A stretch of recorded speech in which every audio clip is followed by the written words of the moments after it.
¿Qué tal? ¿Cómo están? Buenas noches. Estamos arrancando Cara Cruz, estamos en vivo y en directo. Impresionante el color rojo, como estoy mirando allá en la pantalla. ¿Cómo resalta el vestido? Sí, está muy lindo el vestido de la Condesa. Ah, de la Condesa. Sí, de la Condesa. Un saludo para la gente de la Condesa que me acompaña. ¿Te gusta, verdad? ¿Te gusta ahí? El color es Hermoso. impresionante, el color es impresionante. Sí, gracias. Muy linda, en serio, la opción. Bueno, hoy en Olimpia 4-2, qué paliza. Qué pena, ¿no? ¿Cómo? Qué paliza, ¿verdad? ¿Qué? Por supuesto, mira el aplauso acá a los perros, brillante. Ahí Ok, está. Brillante, Está bien. súper clásico. Ya un estamos saludo para el al Tetra. pueblo decano, está bien. Sí. 21:01, 31 grados la temperatura en Asunción.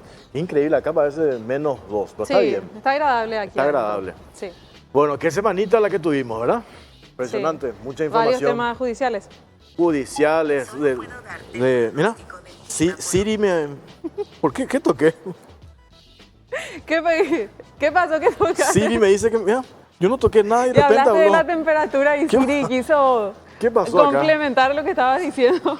Impresionante. ¿Por qué esto? No importa, suele pasar, estamos en vivo. Estamos en vivo. Un escándalo por día la semana pasada. Sí. No quiero hacer la relación, ya me voy a olvidar, ¿verdad? González Daer, Loa Postala, Caso Lavallato. Caso Lavallato, Messer, Cartes, Tarragó y por lo menos una buena hoy. El triunfo de Olimpia, impresionante Roque Santa Cruz, 4 goles, increíble. Y leí en redes sociales, queremos clonarlo a Roque Santa Cruz. Eso Está sí, en grandecito, serio. queremos clonarlo Por más a Roque. cerrista que sea, sí, vamos a clonar a Roque Santa Cruz. Sí. Bueno, en el primer bloque, ¿Por ¿Ah? qué? ¿por qué le ponen un primer plano a ella? Vamos a clonar, queremos miles de Roque, Yo en yo serio. estaba mirando acá, no me di cuenta de ella. ¿Por qué? Vos sos cerrista, ¿verdad? Yo soy cerrista, pero le banco a Roque Santa Cruz, más allá de los goles que metió ahí. Claro, todos Sí. le queremos. ¿Por qué te ponen eso, mira? Bueno, ¿Por qué así? arrancamos. Vamos a arrancar. Primer tema. Está ya con nosotros Sí. el abogado Pedro Velar. Él es uno de los abogados del expresidente Horacio Cartes. Nosotros estuvimos por Río de Janeiro, jueves, viernes, y hablamos con los abogados brasileños que están llevando el caso de Horacio Cartes allá. Presentaron ellos el jueves por la tarde, el habeas corpus, no salió la medida cautelar para levantar la orden de prisión, lo que no significa que el habeas corpus se haya rechazado. Mañana, eso vamos a corroborar de vuelta acá con el doctor Pedro Velar, el doctor Edward Rocha de Carvalho, nos contaba de que mañana en Brasilia van a presentar la misma acción, el habeas corpus, la medida cautelar, ante otra instancia de la justicia, el Superior Tribunal de Justicia del Brasil, en relación a este tema. Y el viernes al mediodía, nosotros pudimos lograr, a través de la Asesoría de Comunicación del Ministerio Público del Brasil, logramos una entrevista mano a mano y vamos a pasar parte de esa entrevista y lo vamos a compartir con el doctor Pedro Velar. Los fiscales que llevan adelante, están investigando este operativo, que ellos le pusieron el nombre operativo Patrón, son 11 fiscales. Nosotros hablamos con uno de ellos, de nombre Stanley Valeriano da Silva. Allí en la sala de comunicaciones del Ministerio Público, estaba con él otra fiscal del caso de nombre Marisa Ferrari. Pero ella nos hizo la salvedad que ella no quería hablar, la entrevista la hicimos con su colega, con el fiscal Edgar Valeriano da Silva. ¿Qué ella alegó como para no participar o no decir nada estando presente? Ella dijo que su portuñol era pésimo, ok. pero yo creo que no quería hablar más. Y como son 11 fiscales, eso me contaba el director de comunicaciones del Ministerio Público del Brasil, que ellos no quieren darle participación a la mayor cantidad de fiscales, no quieren centralizar el tema en uno en particular. Ya había hecho una conferencia de prensa, esta señorita, muy joven, paréntesis, Marisa Ferrari, y hablaron otros, José Vagos es el otro fiscal, son 11, ¿verdad? Pero el que se le entiende muy bien, y vamos a compartir enseguida la entrevista al fiscal Stanley Valeriano. La entrevista completa por escrito hoy ya se publicó en el diario La Nación, reprodujo también el diario Hoy Digital, está toda la entrevista, desde la A hasta la Z, toda la entrevista, todo lo que hemos charlado con el fiscal. Y fue una entrevista muy tensa. No sé si vale decirlo, 25 años de experiencia de periodismo, esa fue una de las entrevistas más tensas. ¿Por qué? Porque se notaba que el fiscal, cuando le hacíamos repregunta, él quería levantarse y retirarse. Se notaba que no quería hablar de los temas ante nuestra insistencia. Yo creo que él no se levantó y no se fue porque había una cámara que estaba filmando. O sea, iba a quedar muy mal. Pues si estábamos hablando por teléfono, si le estábamos haciendo una entrevista sin una cámara, él cortaba. Y hoy destacábamos la publicación del diario La Nación como título, porque le preguntamos varias veces y él repitió varias veces la misma respuesta. ¿Qué es lo que en concreto, el elemento objetivo que ustedes encontraron en esta investigación? Puntualiza dos aspectos. Uno, la famosa carta de puño y letra escrita aparentemente por Darío Messer. Ellos suponen que la carta llegó al destinatario a partir de conversaciones de WhatsApp con terceras personas. Copia de la carta se tiene de manera digital. Digital, claro. Bueno, la carta no tiene. No está la carta física. Es lo que estaba en el teléfono. Sí. Y después, ¿cuál es el otro elemento? ¿Cuál es la otra prueba que ustedes tienen? Y nos responde el fiscal los mensajes de WhatsApp. Intercambio de mensajes de WhatsApp, supuestamente Darío Messer con Horacio Cartes, de Messer con su novia, de Messer con Roque Silveira, de Messer con otras personas. Entonces, ¿tienen algo más de eso? ¿Cómo, por ejemplo, le consultamos, otro colega de ustedes declaró y salió un título en uno de los diarios la semana pasada, como el título decía, Horacio Cartes forma parte de una organización criminal? Yo le digo, ¿cómo ustedes llegan a esa conclusión? Y es una conjetura, son hipótesis. ¿Pero en base a qué? ¿Qué elementos? Y reitera, la carta y los mensajes de WhatsApp. Cuando vamos a ver la entrevista, no vamos a pasar todo hoy, mañana la entrevista completa van a pasar en el programa A Punto con Augusto Dos Santos en la 970 y en el canal GEM, la entrevista completa. Vamos a pasar una partecita para aprovechar que está acá con nosotros el doctor Pedro Ovelar. Y arrancamos entonces, ¿verdad? Sí. Vamos a arrancar. ¿Qué tal, doctor? ¿Cómo estás? Muy buenas noches, un gusto poder compartir con ustedes una vez más. ¿Sabes? Llegaste a leer la entrevista de hoy en La Nación. Leí íntegramente la entrevista que hiciste con el fiscal.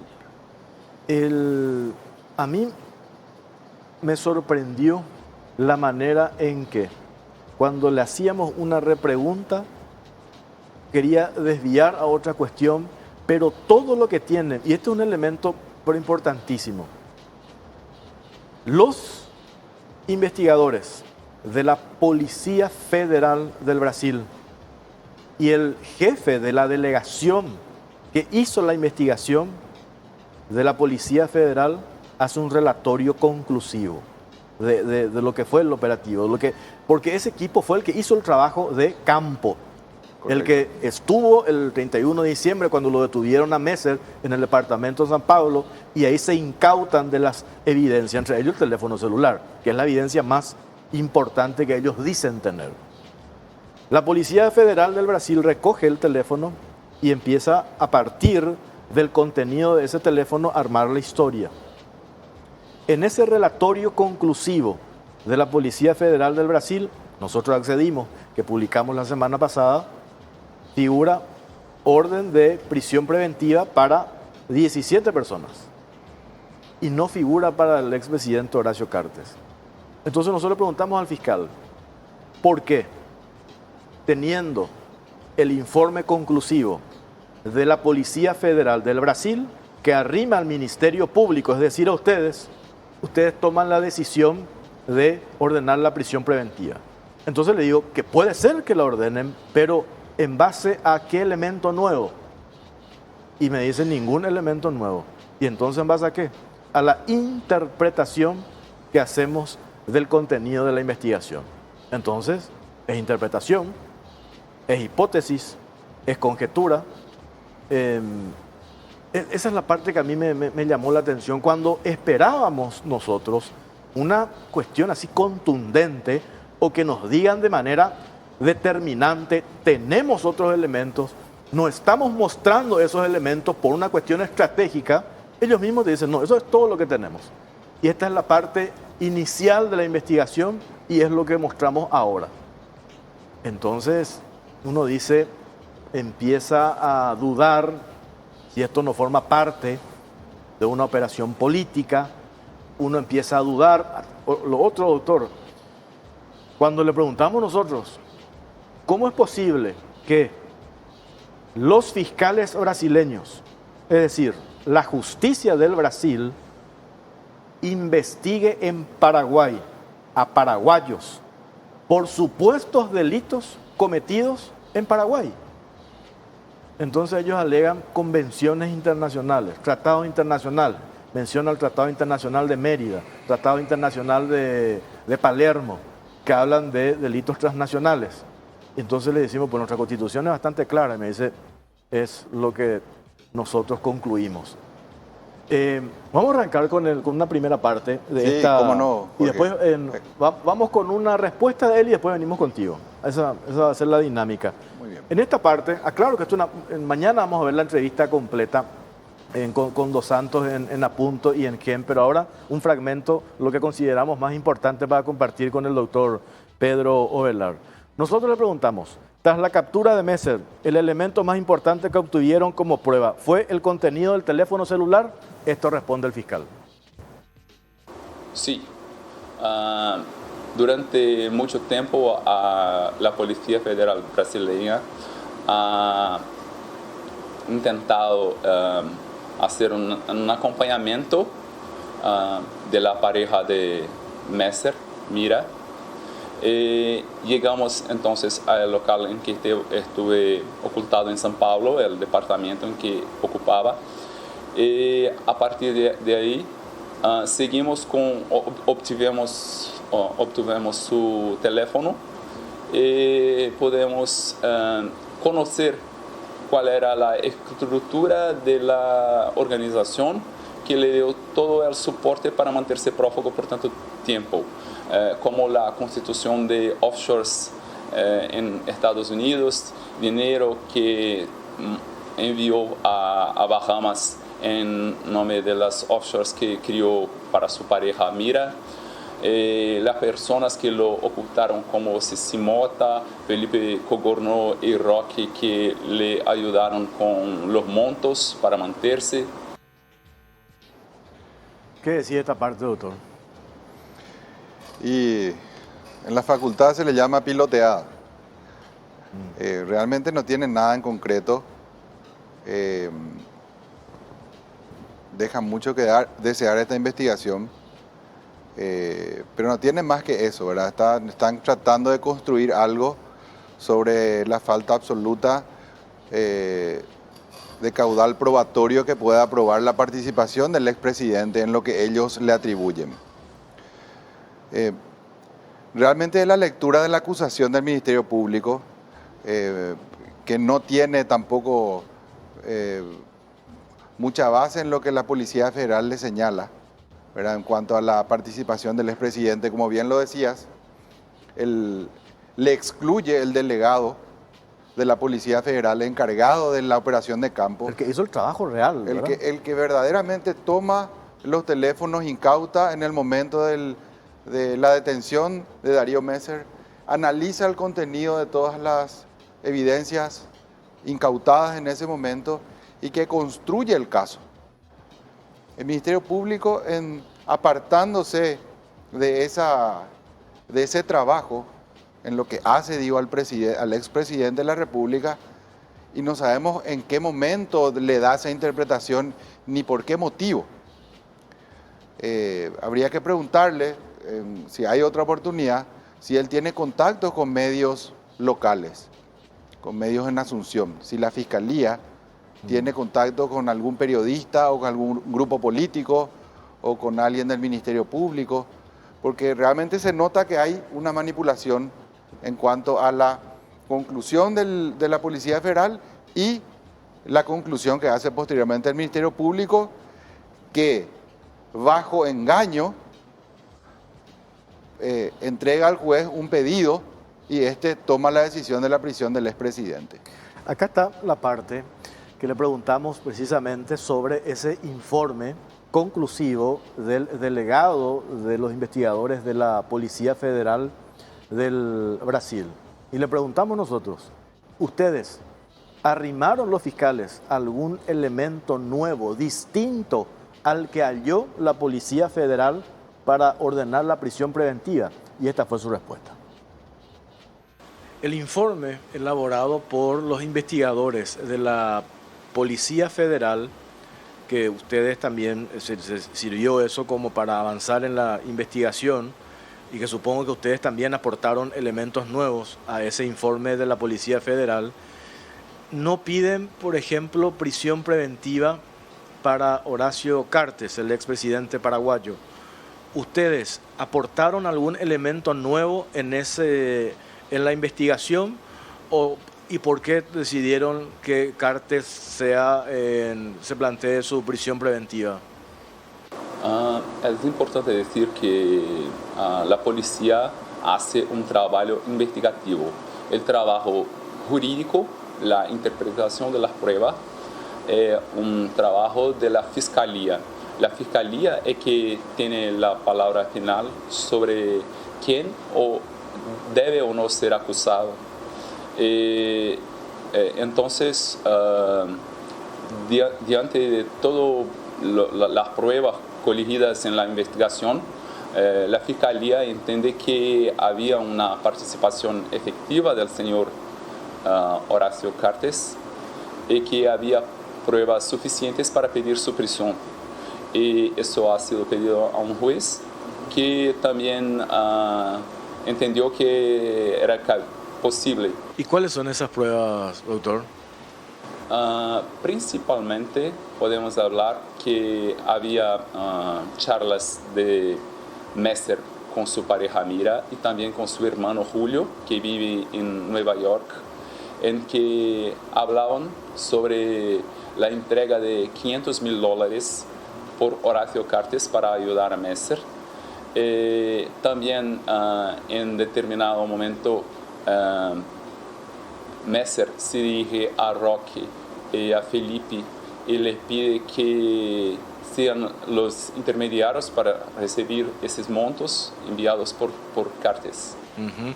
En ese intercambio de conversación entre Mira, Roque, que usted menciona, ahí se habla de que Cartes dio los $500,000. Sí, porque Messer dice a Mira que va a pedir a Roque que mantenga consigo el monto y lo repase a la medida que lo necesite.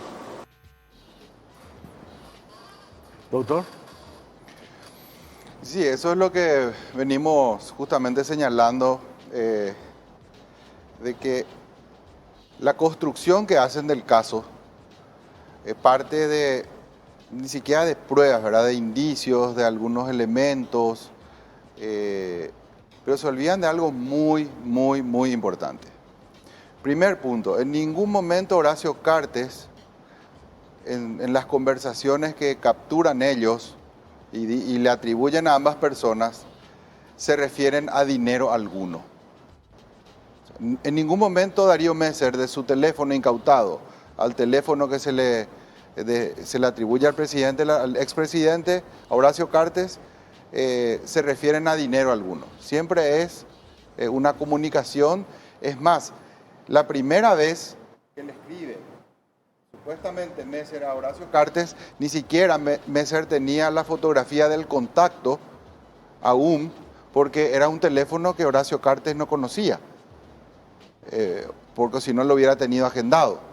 O sea, son cuestiones que van surgiendo de la investigación. Ahora, lo que ellos no hacen realmente un análisis profundo, y por eso digo que engañan al juez, es que todas estas conductas se desarrollan teóricamente en Paraguay, según la hipótesis del Ministerio Público. Y en ningún momento hablan ellos de la jurisdicción y por qué esto sería realmente un delito transnacional que Brasil tenga el derecho de investigar. Otra cosa que hacen para también engañar, trasladan todo el caso Lavallato y Messer, que es anterior a al operativo que ellos denominaban Patrón. Antes era Cambio y Desliga, luego es Operativo Patrón. Ellos trasladan toda esa situación y arman una historia toda mezclada. Como que tuviera que ver que alguien le escribió un mensaje a otro y por eso ya es parte de una organización criminal. Es así mismo. Hay una parte donde nosotros le preguntamos, porque en la carta, la famosa carta de puño y letra, aparentemente Darío Messer, dirigida al expresidente Cartes, él le dice para qué quiere la plata, los $500.000, para pagar a sus abogados. Sí. Entonces le preguntamos nosotros, ¿por cómo ustedes concluyen cuando el propio Messer en la carta que le envía y que le hace un relatorio de su situación a su supuestamente protegido, ¿verdad? Porque si Carter era el protegido, o le estaba protegiendo a Messer, ¿cómo él le hace un relatorio de su situación? Tenía que estar al tanto, con lujo de detalles, en qué situación estaba. Pero independientemente de eso, yo le pregunto al fiscal Stanley Valeriano da Silva, ¿cómo concluyen ustedes, en el caso de que se hubiese entregado los $500.000, que esa plata formó parte o se utilizó para financiar el crimen organizado? Porque eso es lo que dicen los fiscales. Cuando que el propio Messer aclara en su carta para qué quería la plata. La respuesta del fiscal fue esta. Prófugo dice tanto a Mira cuanto a Julio que obtendría ayuda de Cartes. Es importante también decir que incluso una de las abogadas, que es Leticia Bóveda, tendría ofrecido un intento de pago de coima al ministro del Interior para obtener ventajas para Messer. Y vamos a sumarle, antes de que hable Ovelar sobre esto. Después yo le digo, entonces Messer le mintió a Cartes. Porque si él le dice, yo quiero la plata para pagar a mi abogado, después ellos concluyen de que se usó la plata para financiar la organización criminal, entonces el propio Messer le mintió a Cartes. Claro, justamente es algo que nosotros venimos trabajando en el equipo, ¿verdad? Sobre la verdad real de todo lo que ocurrió y que oportunamente vamos a estar tratando en la defensa que ejerzamos por parte del expresidente Horacio Cartes. Pero lo que podemos adelantar ahora es que lo que pudiera condenarse a una persona es que lo haga a sabiendas y en conocimiento y con toda la intención de frustrar la persecución penal. Eso es nuestra propia ley, el artículo 292 del Código Penal paraguayo establece, ¿verdad? Que tiene que ser a sabiendas, con intención, es decir, conociendo que se está haciendo un hecho antijurídico.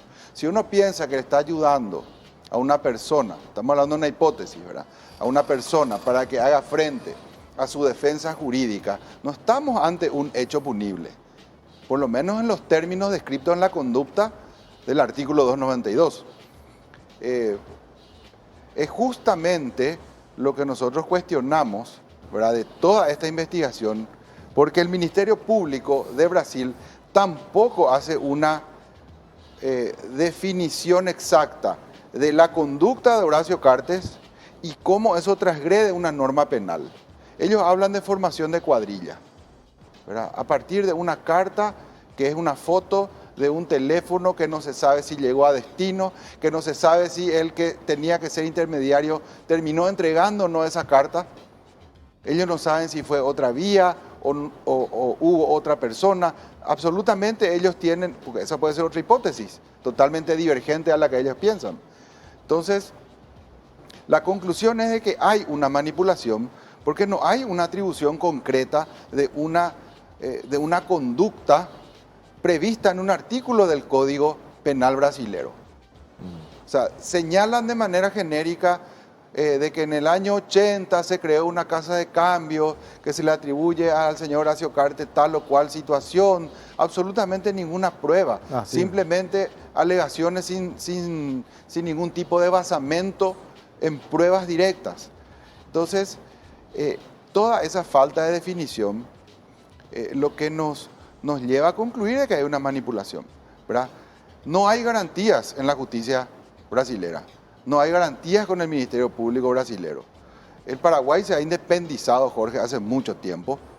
Brasil no puede venir a extender su territorio hacia el Paraguay.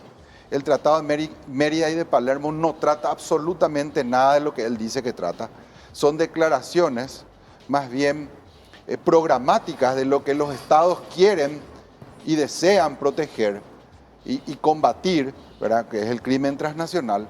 Pero finalmente dichos tratados establecen que se va a regir conforme a cada código de los países signatarios, es decir, el Código Penal brasilero y el Código Penal paraguayo. Y el Código Penal brasilero en su artículo 7 no le permite a este fiscal hacer lo que está haciendo, o al Ministerio Público en general, y obliga a otra cosa al Ministerio Público del Paraguay. Es decir, rechazar cualquier planteamiento, cualquier cuestión que venga de Brasil en este sentido. No podemos permitir esta situación. Acá está la respuesta cuando le preguntamos al fiscal Stanley Valeriano da Silva, si a criterio de ustedes, siguiendo su lógica de que Messer le mintió a Cartes al decirle que pedía esos $500,000, no sabemos si esa plata llegó, ellos dicen que sí, que era puntualmente para pagar a sus abogados y continuar con su proceso judicial. Creo que es importante decir que tenemos ahora un pedido inicial, que se trata de una prisión inicial, y que la investigación prosigue. No hay una denuncia formal. La denuncia es el acto por lo cual se inicia el proceso judicial. Por ese momento tenemos solo pedidos de prisión e investigación. No hay una acción penal. Tenemos ahora, con los allanamientos y las prisiones efectuadas esta semana, la condición de colegir más pruebas y comprender todo el contexto de la organización criminal. Es una investigación inicial, no hay una acusación, este es el inicio, no hay proceso penal y sin embargo ellos interpretan de que hay razones para pedir prisión preventiva. Sí, imagínate, o sea... Él mismo reconoce, ¿verdad? Él reconoce que no tienen todo lo que deben tener, que lo que tienen es apenas el inicio, ¿verdad? Con esa tenue sospecha, yo diría casi nula sospecha que saldría de esos textos, ellos ya piden la situación más grave a todo investigado, que es la prisión preventiva, ¿verdad? Y además que está también alterando los hechos porque dicen que él quería el dinero para seguir prófugo. Sin embargo, de todos los mensajes que la propia Fiscalía y la propia Policía presenta, era: vamos a buscar una medida sustitutiva, un arresto domiciliario, una presentación ante la justicia. O sea, de todo el texto, de todas las conversaciones que hay entre Roque Silveira y Darío Messer, la que se le atribuye a Darío Messer con la fiscal, perdón, con la abogada Bóveda, todos hablan de presentación ante la justicia y medida sustitutiva, ¿verdad? Entonces, ¿dónde está la hipótesis? Él estaba financiando o le financió para que continúe prófugo, ¿verdad? La decisión que pueda tener posteriormente es absolutamente ajena a quien le haya ayudado, ¿verdad? reitero, con esto yo no estoy diciendo absolutamente nada, sino analizando objetivamente los hechos y el derecho. Realmente insisto, Jorge, o sea, aquí todo se debe debatir en Paraguay. No puede Brasil, a través de su Ministerio Público, insistir. Paraguay es soberano, independiente. No podemos siquiera tener esta discusión con este fiscal. No hay ninguna garantía, ya te darás cuenta. Incluso grandes tratadistas en doctrina se analiza esa situación. Porque anteriormente nadie le entregaba a sus nacionales. Brasil no le entrega a sus nacionales. Brasil, cualquier persona, ni siquiera hablemos de un expresidente, Brasil no le entrega a un brasilero para que sea investigado en el extranjero. O sea, nosotros estaríamos cediendo nuestra jurisdicción para entregarle a un expresidente de la República elegido constitucionalmente y que ha terminado su mandato sin ningún tipo de juicio político. Y tenemos que entregarle nosotros a él. El Ministerio Público debe poner freno a esta situación. Debe realmente parar esta situación. Brasil nos está avasallando hace tiempo. Avasalla a sus propios nacionales con investigaciones arbitrarias, con delaciones premiadas que no son más que coacción y aprietes legalizados. Piensa que Paraguay es todavía el patio trasero de ese país. Incluso estábamos hablando, ¿verdad?, con unos colegas con el Tratado de Tordesillas de 1494, de manera violenta y de facto han tomado casi la mitad de Sudamérica.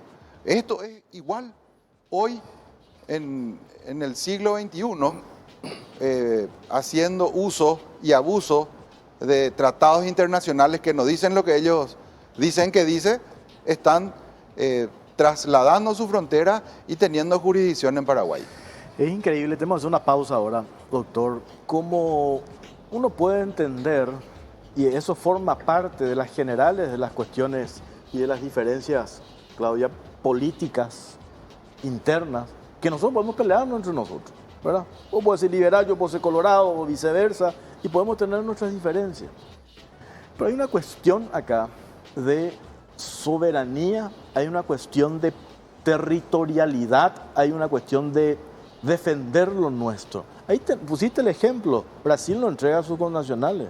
Brasil 15 años no nos entregaron a Ronnie Martí, con todas las pruebas que sí se tenían en relación al tema de Ronnie Martí. Hasta el último momento hicieron lo dejaron posible. fugar. Lo dejaron fugar. El caso de Pablo Medina también.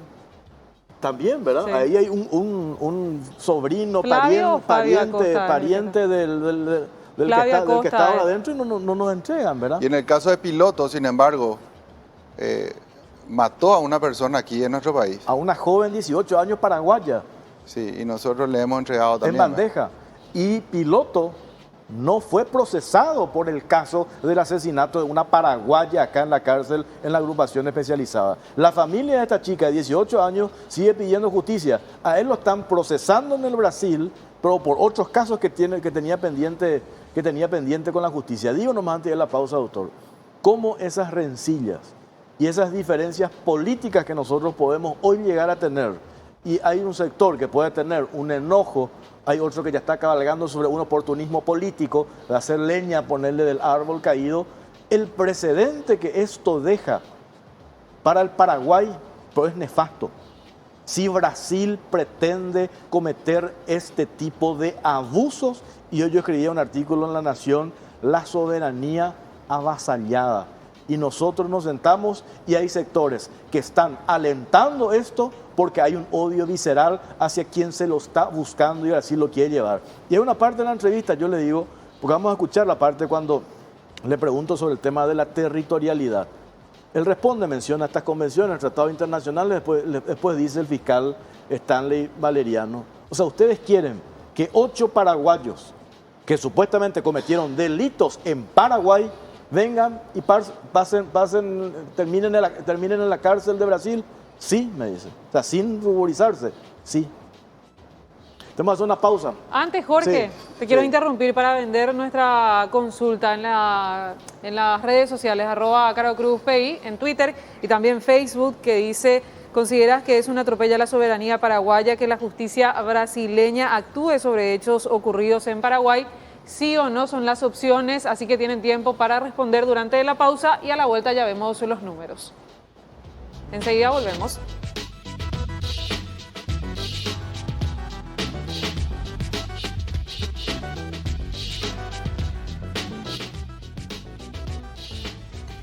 Seguimos en Caro Cruz y vamos a ver qué está opinando la gente a través de las redes sociales.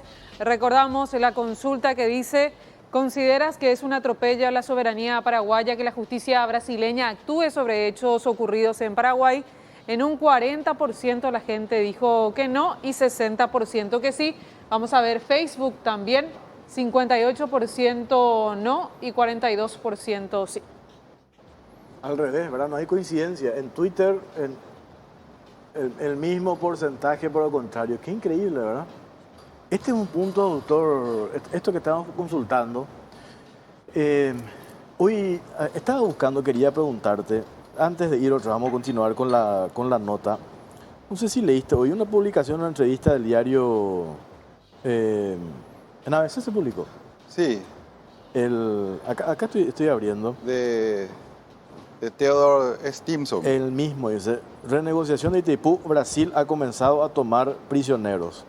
Con la firme intención de que todo siga igual en Itaipú, Brasil ha comenzado a tomar prisioneros, donde Mario Abdo Benítez y Horacio Cartes son los primeros y principales rehenes, alertó este doctor Theodore Stimson en entrevista con ABC. Y hay una parte, el periodista le pregunta: ¿usted ve que este gobierno está preparado para negociar Itaipú? Habla el caso Messer y le dice el periodista: aparentemente tienen pruebas muy serias contra Cartes. Le dice el periodista que le hace la entrevista a este doctor: son indicios muy débiles. Lo que voy a decir a lo mejor no es muy popular en estos momentos, pero a mi criterio hay indicios muy débiles o tal vez ni uno, porque una carta o intentar una comunicación por WhatsApp que finalmente es frustrada no es prueba. Y lo dice este señor, que uno dice no tiene nada que ver con el tema del proceso en sí, y publica una entrevista hoy el diario. Al contrario, la posición de Teddy Stimson siempre fue muy crítica también hacia ciertas inversiones del grupo Cartes en su momento, ¿verdad? Creo que su opinión es la más objetiva que hoy podemos tener dentro de este caso, y creo que su criterio es bastante correcto, de una lectura correcta hace de la situación, ¿verdad? Con este criterio, cualquier cuestión que a Brasil le sea funcional en su momento, ya sea para el Tratado de Itaipú o otras cuestiones que sean relevantes para el Paraguay, alegando los delitos transnacionales que afectan a la unión, ellos le llaman, ¿verdad?, que es el derecho brasilero, ellos pueden estar procesando a funcionarios paraguayos por conductas realizadas en Paraguay, ¿verdad?, y debilitando de esa manera nuestra estructura interna, que a la vez tiene que confrontarse con ellos en un momento dado en la revisión del tratado. Tenemos la otra parte de la entrevista donde le insistimos nosotros al fiscal si efectivamente, y él se ratifica, ¿verdad? Porque la semana pasada cuando salta esto surgió la especulación: no, esto es el inicio. La Fiscalía del Brasil no se va a mover y no va a plantear semejante acusación en base a pequeños indicios o en base a pruebas que a lo mejor son refutadas. Y él se ratifica en que lo único que hoy el Ministerio Público del Brasil tiene como elemento objetivo es la famosa carta y los mensajes de WhatsApp. Cartes estaba en el teléfono móvil de Darío con el apodo de Rey y Patrón. Ese es incluso el nombre del operativo, Patrón, en referencia a Cartes. tenemos el pago del monto de 500.000 que ha sido pedido por Messer y que sería entregue por Roque. Y también hubo arranjamientos que entre Roque y Messer en que decían que Cartes le determinó que solo se entregase después que saliese de la presidencia. También con la interferencia de la abogada Leticia Bóveda y de Roque. Roque le promete a Messer que sea posible entregarse para una prisión domiciliaria, no se le extraditar a Brasil y mantenerse cerca de una comisaría de policía. No tiene relación lógica en el relato, ¿verdad? Estamos hablando de una cuestión, saltó con lo del caso Bóveda, que inclusive una parte de la entrevista, estábamos hablando de una cuestión puntual y sale con el tema de los 2 millones de dólares, el tema de Villamayor. Le digo, doctor, pues esto que tiene que ver ahora con el relato, vamos a hablar después del caso Bóveda de Villamayor, ¿verdad? De por qué ustedes editaron el teléfono de la abogada, que él no pudo explicar entre paréntesis, que no tenemos esa parte ahora, pero cuando nosotros le preguntamos, la abogada Bóveda denuncia de que ustedes le editaron el teléfono. ¿Por qué hicieron eso? Y me dice, nosotros tenemos 4.000 mensajes. Entonces, sacamos lo que nos pareció importante para mostrar al juez. Entonces le dije, cuando sacas de contexto la conclusión que va a tener el juez, una conclusión errónea, si le estás sacando de contexto, para hacer parecer acorde a la hipótesis que ellos están desarrollando. Entonces el criterio del juez se está mirando lo que ellos le pasan, porque no le pueden pasar los 4.000 mensajes, le pasa 2 print del WhatsApp, que una conversación no tiene nada que ver con la otra. Entonces, ¿cómo va a concluir el juez? Por eso digo, Jorge, esto está absolutamente manipulado, está montado, está creado en contra del expresidente Cartes. Y utilizan a otros empresarios y medios locales, como las casas de cambio que están constituidas legalmente. Y atendé el planteamiento del fiscal. Que venga, cuando vos le preguntaste eso, Jorge, él había dicho que venga acá y que traiga su teléfono y que se perite su teléfono para que nosotros veamos qué es lo que se dijo o no se dijo ahí. O sea, imagínate tamaña respuesta, que venga, que quede presa, sin que nosotros tengamos la película clara y que ella entregue y que ella pruebe su inocencia. Reitero, y hablando un poco de la abogada también, ¿verdad? Para no ceñirnos, voy a ser un poco atrevido, ¿verdad? Como ya lo fui en otra oportunidad respecto a su caso. Y tanto en Brasil como en Paraguay los actos preparatorios no son punibles. De ser cierto que ella intercambió esos mensajes y de que alguien le haya pedido la plata o que ella haya considerado la idea de darle, ¿verdad? Todos son actos preparatorios no punibles. Hay toda una doctrina respecto a eso. Nosotros, como puse ejemplo en otros medios, en otras entrevistas, podemos ponernos de acuerdo, ir a asaltar un banco. Podemos conversar y se nos está grabando en este momento y decidimos por dónde vamos a entrar, qué vehículo vamos a usar, dónde vamos a guardar la plata. Eso no es delito, no es punible. Pero convengamos de que se haya dado eso que interpretan los fiscales. Es una cuestión de la abogada con una autoridad, con el ministro. O sea, encima una autoridad paraguaya, una cuestión acá, de Paraguay. ¿Qué tiene que ver Brasil con eso? Y principalmente, ¿qué tiene que ver eso, verdad? ¿Qué tiene que ver eso con el expresidente? Si a él le piden, según su teoría, $500.000, ¿qué tiene que ver los 2 millones? Por eso, y en la parte del relato, él habla eso, mete eso como en la historia. Mete todo como si fuera él, que Leticia Bóveda, Cogorno, Roque Silveira, el abogado Nahum, que está en Brasil, otro de nombre Jorge Ojeda, que lo llaman Finolo, en ninguna parte establece una conexión entre uno y otro para que diga esta es una organización criminal jerárquicamente constituida, que es la definición de lo que es asociación criminal, jerárquicamente constituida, que tiene por fin distribuir funciones para cometer delitos de manera consuetudinaria. Entonces, toma elementos totalmente esporádicos donde no se conectan unos con otros y le involucra al presidente del Paraguay en eso, que le pidieron supuestamente un favor para una asistencia jurídica. Eso es lo que nosotros cuestionamos, es lo que recurrimos ante el Tribunal Regional Federal a través de los abogados en Brasil.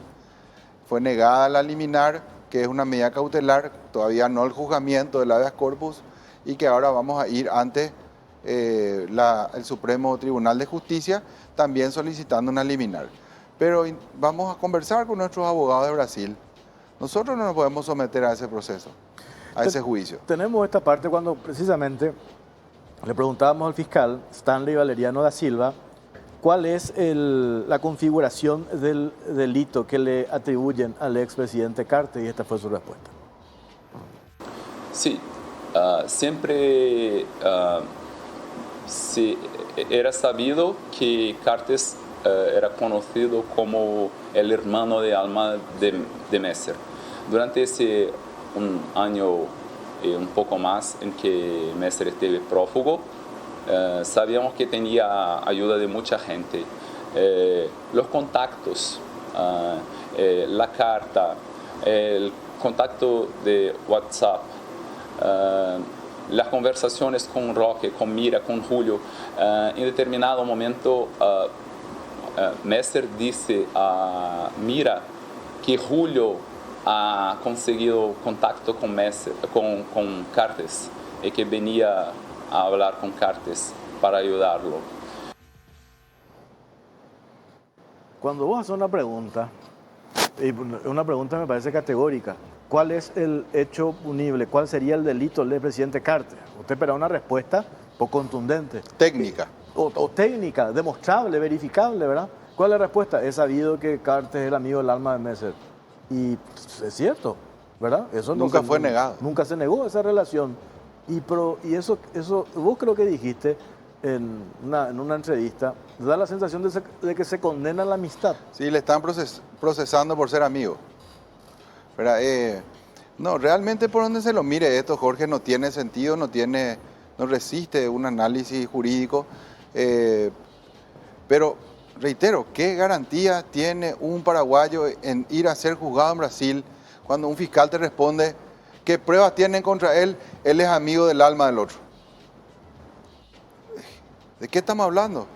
O sea, ¿cómo yo voy a decirle a mi cliente, señor, preséntese ante este juez, ante este fiscal, es objetivo y tiene realmente el ánimo de hacer justicia? Acá parece primero te vas, con estos fiscales del Brasil, digo, primero te vas preso, después se demuestra si hay o no delito.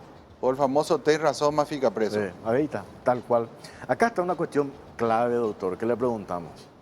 Y que acá me parece independientemente, porque si hubo delitos acá de estas personas, los 8 paraguayos, pues la justicia acá tiene que actuar.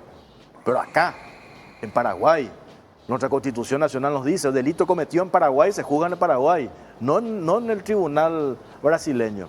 Le preguntamos sobre el principio de territorialidad. Y ahí le dijimos, ustedes los fiscales, ¿qué invocan para investigar hechos o supuestos hechos punibles cometidos por paraguayos en Paraguay? Y esta fue su respuesta. El tema de la transnacionalidad es muy importante hoy porque tenemos un mundo globalizado. Todo el mundo está interconectado y las relaciones financieras ocurren en apenas un toque en la pantalla del teléfono móvil. Se hace transferencia de Paraguay a Suiza y de Suiza a China. Entonces, es muy fácil para la criminalidad fixarse en un país y producir efectos en otro. Tanto Brasil cuanto Paraguay se han obligado, perante las convenciones de Mérida y Palermo, a combatir el crimen transnacional, las organizaciones criminales y la corrupción. Y lo que tratamos ahora, durante esos 3 años de la investigación contra el señor Sergio Cabral, que era exgobernador de la provincia de Río, de cómo todo eso está interconectado, cómo Sergio Cabral remitía montos de Río a Suiza y también a Estados Unidos, a Bahamas, y puede mantenerse oculto todo ese monto que llegó a más de 400 millones de dólares. Y eso solo fue posible con el uso de la organización criminal de Darío Messer. Entonces, es importante comprender que un ciudadano brasileño que cometa crimes acá puede producir efectos en Paraguay, y también el reverso de eso es posible. En el caso que él menciona del ex gobernador de Río de Janeiro, Sergio Cabral, es brasileño. Sí. Darío Messer es brasileño. Pero lo que yo le preguntaba tampoco respondió. O sea, invoca el fiscal estos dos tratados internacionales. No sé si, yo leí no en detalle, sino en general la razón de estos tratados internacionales, pero no sé si se configura invocando esos tratados para aplicar lo que ellos están aplicando. No, es que todos los países se han puesto de acuerdo en estos tratados de combatir la corrupción, el crimen internacional, el tráfico de drogas, el lavado de dinero. Estamos absolutamente en conocimiento de ello, ¿verdad? Pero acá no se trata de eso.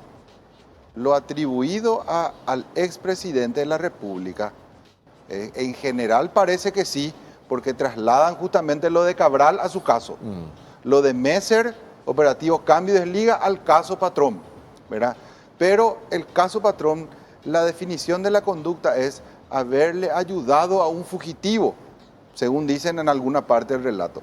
Esa es la conducta que verdaderamente ellos están atribuyendo, ¿verdad? El haberle ayudado a un fugitivo. Por supuesto, saltemos todo lo que es la parte de orfandad probatoria, de nulidad, de cualquier tipo de cosas que están presentando ahí, pero supongamos que sí, ¿verdad? Que él le ayudó, ¿verdad? Se circunscribe a esa conducta, porque no hay un solo hilo conductor que le atribuyan a Horacio Cartes con el operativo Cambio y Desliga, con las casas de cambio que ellos están bajo su radar, con los bancos en Bahamas, con las offshore que fueron creadas por la novia de Messer, con cualquier tipo de emprendimiento que Messer haya tenido, tanto en Paraguay como en cualquier parte del mundo. No establecen esa red, ¿verdad?, necesaria, ese cúmulo probatorio, aunque sean indicios, pero que sean indicios convergentes a una sola idea, no divergentes hacia varias conclusiones. Entonces, ahí es donde cuestionamos que lo del Tratado de Mérida, lo del Tratado de Palermo, que son más bien programáticos y no son de ejecución misma, porque luego derivan a la legislación de cada país. Es decir, el artículo 7 del Código de Brasil determina eso, cuál es su ámbito de acción territorial, cuál es su competencia igualmente. Y en Paraguay también tenemos artículos y definiciones dentro de nuestro Código Penal que limitan o no permiten que otras jurisdicciones tengan acceso a la nuestra. Pero como bien lo dijiste, aquí hay sectores que quieren castigar otras cosas, que quieren castigar el liderazgo que tiene Horacio Cartes dentro de un grupo político de un partido poderoso como el Partido Colorado, donde tiene arrastre y tiene gente, y eso nadie lo puede negar, ni sus detractores ni sus enemigos.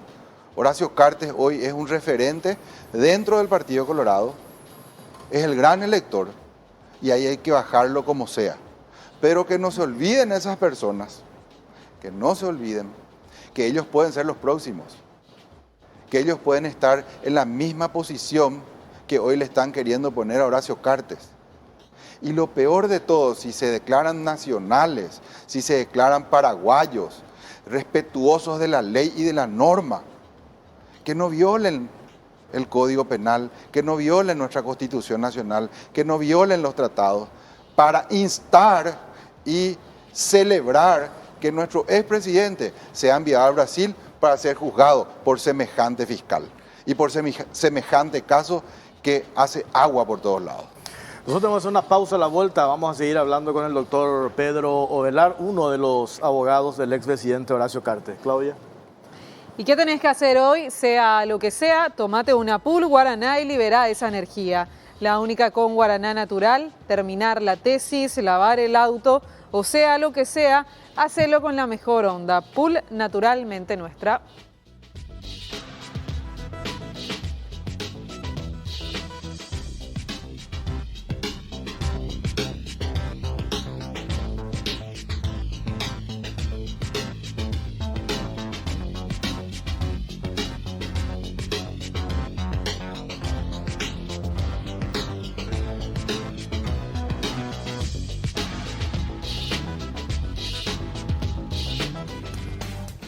Seguimos en Caro Cruz y vamos a ver qué dice la gente a través de Twitter y también de Facebook. Recordamos la consulta. ¿Consideras que es un atropello a la soberanía paraguaya que la justicia brasileña actúe sobre hechos ocurridos en Paraguay? En un 56% la gente dijo que no, 44% que sí. Vamos a ver Facebook, 59% que no y 41% que sí.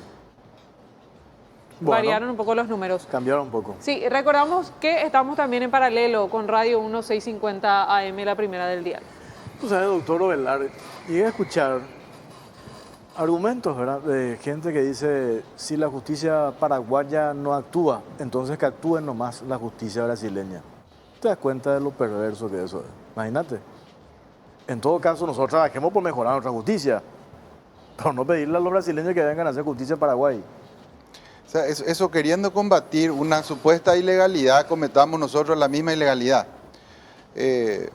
No, realmente, como te decía, es imposible que alguien se defienda en estas condiciones, Jorge.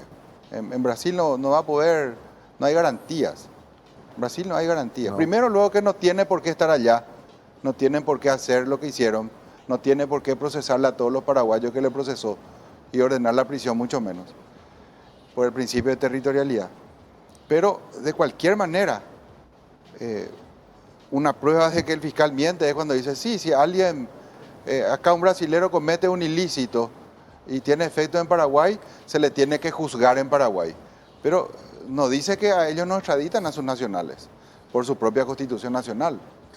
Yo digo, pensando bien de la actuación de los fiscales, yo creo que ellos, es una cuestión de percepción de lo que pudimos hablar allá en estos días que estuve con esta gente. Sí. Puedo decir, pensando bien, aclaro, de que ellos están utilizando el mismo procedimiento que les sirvió para avanzar en la investigación del sonado caso Lavallato, es prisión preventiva a bulto ante indicios, y algunos de los que efectivamente formaban parte de esa rosca del Lavallato apresuradamente van y, utilizando la figura de la delación premiada, cantan. Gracias a eso a ellos les sirvieron y surtió efecto para que hoy estén no sé cuánta cantidad de personas adentro. Pero con ese mismo criterio, que al final muchos no cuestionaron porque dio resultados, alrededor de ello perjudicaron a muchísima gente que no tenía absolutamente nada que ver. Entonces digo, pensando bien, uno supone que en realidad estos fiscales estarían con la intención de determinar quiénes más están detrás de Darío Messer. Porque yo la primera pregunta que le hacía a este fiscal, ya lo tienen a Messer dentro, ya sin sus bienes, sin nada, hecho pelota, está ahí en una cárcel en Río de Janeiro. ¿Qué es lo que más quieren ustedes? Queremos saber cuál era la red, cómo funcionaba la red. Y yo supongo que en esa red deben haber algunos brasileños que ellos quieren agarrar, pero utilizando el mismo esquema, reitero, de hacer su medida de prisión preventiva a bulto, sin hacer la discriminación, que eso estaba leyendo en el argumento de los abogados brasileños cuando presentaron el habeas corpus y cuando presentaron la medida cautelar en relación a la orden de prisión. En una parte ellos relatan e invocan lo que dice la Policía Federal del Brasil. Cada caso es particular, la responsabilidad de estas 18 personas. Entonces, cada una de las responsabilidades se analiza por separado. Uno puede dictaminar una orden de prisión para todo y acá vemos qué hacemos. Y tienen pruebas, y tenemos una carta y copias de WhatsApp. Y después vamos a ver esto del inicio recién. Que traiga el abogado, vos ve a su teléfono y vamos a ver si es culpable o no. Mira, respecto a la primera parte que estaba señalando, ¿verdad? Es una política bandeirante la que están utilizando acá, ¿verdad? Ellos están apuntando a un expresidente del Paraguay para llevarlo preso al Brasil. ¿Ustedes se imaginan la tamaña debilidad en la que va a quedar nuestro país ante esa situación? O sea, esto es grave. No digo nada si había una prueba realmente donde Horacio Cartes puso una bomba, la activó en el Paraguay para que explote en Río de Janeiro, ¿verdad? Claro.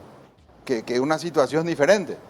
Pero estamos hablando en realidad de una conducta atribuida en nuestro país sobre una cuestión que nos dicen lo que ellos dicen que dice y nunca hubo un otro nexo con ninguna otra cosa. Entonces, esa práctica de la coacción, porque al final es una coacción, o sea, te vas adentro 20 años o confesás delitos que cometiste con otras personas. Eso es lo que ellos hacen. Y violan muchísimas normas constitucionales en el Brasil. Se ha violado muchísimo en Brasil con este caso, ¿verdad? Si bien se ha demostrado, ¿verdad?, que hay responsables, siempre se prefiere que haya, es preferible varios culpables sueltos que un inocente adentro. Así mismo. Entonces, reitero, sobre la base, vamos a cumplir la ley o vamos a castigar a los que la incumplieron y nosotros vamos a cometer cualquier tipo de atropello. Realmente no estamos de acuerdo y no vamos a tolerar en el equipo jurídico y todo familiar y todo lo que le rodean al expresidente de la República. Tengo acá dos cuestiones que me hacen abogados, no voy a decir su nombre, pero muy respetables. Me dicen, la Constitución Nacional está por encima de los convenios internacionales, el convenio de Palermo dice tal cosa, acá me pasan lo que dice el convenio de Palermo. Sí. Otro abogado dice, según el fiscal brasileño, primero te vas preso y después vemos si hubo delito. En todo momento el fiscal responde con evasivas, nunca da una respuesta que sea clara y que pueda demostrar la existencia de por lo menos una prueba en contra del ex presidente Cartes. Y para ir cerrando, Claudia, una cuestión puntual que le quiero consultar al doctor Pedro Ovelar. Hoy el fiscal de delitos internacionales, ¿verdad? Asuntos internacionales. De asuntos internacionales. Ya recibió la Interpol orden de detención contra el expresidente Cartes. ¿Qué se viene a partir de ahora? ¿Cuál es el proceso? ¿Tiene que ir eso a la corte? ¿Tiene que terminar un juez? ¿Un juez debe decidir? ¿Cómo es?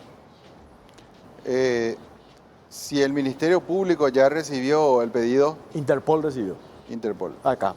Ok, ellos tienen que trasladar eso al Ministerio Público, que debe analizar si están dados todos los requisitos formales y sustanciales igualmente de un pedido de detención con fines de extradición, porque supongo se trata de eso, y se requiere al juez penal de garantías asignado para ello, quien finalmente es el que toma la decisión sobre el requerimiento que haga el fiscal Manuel Doldán. El juez, esto el otro día teníamos una duda, ¿se puede allanar al pedido que hace Marcelo da Costa Breta, el juez brasileño, o él puede interpretar y considerar otro elemento y diga, el juez paraguayo, esto no corresponde, esto es un disparate? Hay muchas limitaciones respecto al análisis fáctico que puede hacer un magistrado respecto a las pruebas y demás, porque no está juzgando directamente el caso, ¿verdad? Pero en el caso particular, ¿verdad?, ellos están definiendo una conducta desarrollada por un grupo de personas sin especificar claramente qué hizo cada uno, y eso tiene que estar definido dentro de un tipo penal. Eso sí el juez tiene que analizar. O sea, él no va a poner si es buena o mala la prueba o es suficiente o insuficiente, pero si define que alguien hizo esta conducta y le atribuye que esa conducta está encuadrada dentro de un tipo penal en el Código Penal brasileño y paraguayo, eso sí el juez puede analizar. Y en el caso del expresidente Cartes, lo que le atribuyen el haberle ayudado a alguien a sostener su defensa jurídica en Paraguay, ¿verdad? Eso no es ni lavado de dinero, eso no es asociación criminal, eso no es evasión de divisas, eso no es evasión de impuestos, eso no es absolutamente nada de lo que ellos atribuyen que es. Para concluir, independientemente de la cuestión jurídica, que es la valoración que haces, pero más allá de esta historia, ¿qué es lo que hay? Una operación política. Digo, del Brasil. ¿Se puede decir eso? Si miramos con el diario del lunes, ¿verdad? Hoy se convirtió en una operación política, Jorge. Hoy es una operación política. Montado por el Brasil. No, aquí en Paraguay. Se montó acá, pero ¿cómo? No, yo digo que yo no puedo afirmar quién de acá. Tenemos mucha información, ¿verdad? Pero no podemos afirmar que fue tal o cual persona. Pero hay mucho en Brasil de lo que se dice acá. El relato del Ministerio Público parece un copy-paste de una publicación periodística, ¿verdad? Entonces, hasta ni siquiera cuestiono la publicación periodística en sí, que sabemos que hay libertad de prensa y de opinión en Paraguay, pero que un Ministerio Público traslade eso a su acusación es lo que llama la atención y hace presumir de que hay mucha, profusa comunicación entre paraguayos y el Ministerio Público en Río de Janeiro. Mañana, ¿cómo sigue el proceso? Los abogados brasileños van al Superior Tribunal de Justicia del Brasil para presentar lo mismo que presentaron el jueves, habeas corpus y medida cautelar. Efectivamente, eso mañana se estaría dando entrada electrónicamente y luego se cita una audiencia con el ministro relator, en este caso es ministro, ¿verdad? Quien tiene la primera opinión del grupo colegiado. Y también eso posteriormente se señalará una fecha donde los otros tres analicen el fondo de la cuestión. Cuando los tres analizan el fondo de la cuestión, ahí ya es una especie de juicio, se le convoca a los fiscales acusadores y a la defensa. Efectivamente, es una audiencia oral donde están los tres jueces y el Ministerio Público, la defensa e incluso público. Y hay una instancia más. Claro, después. Esto es en Tribunal Regional Federal. Por supuesto no va a salir una condena de esa situación, Claro.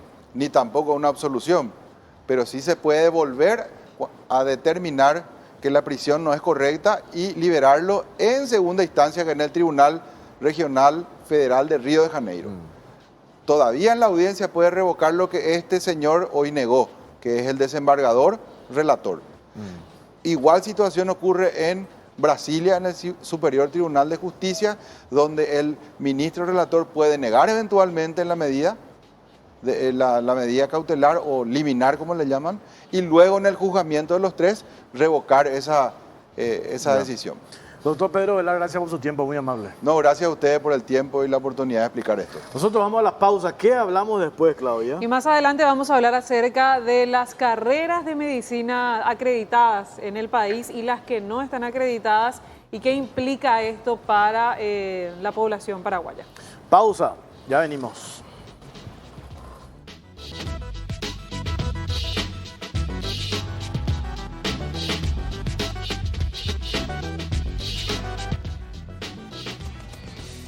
Bueno, seguimos, estamos en Cara o Cruz. Nos hablamos de Uruguay, elecciones, Sí, segundas cierto. vueltas, en proyección ponderada con 93,5% de votos escrutados. La calle Pou, 48,8% y Martínez, 47,4%. Ahí Sí. está el resultado. Pero hay una diferencia, ¿cuánto? Ahí De apenas está de el Zócalo. 30.000 sí, votos. más de 30.000 votos. Recordemos que en Uruguay son en total 2.600.000 los electores.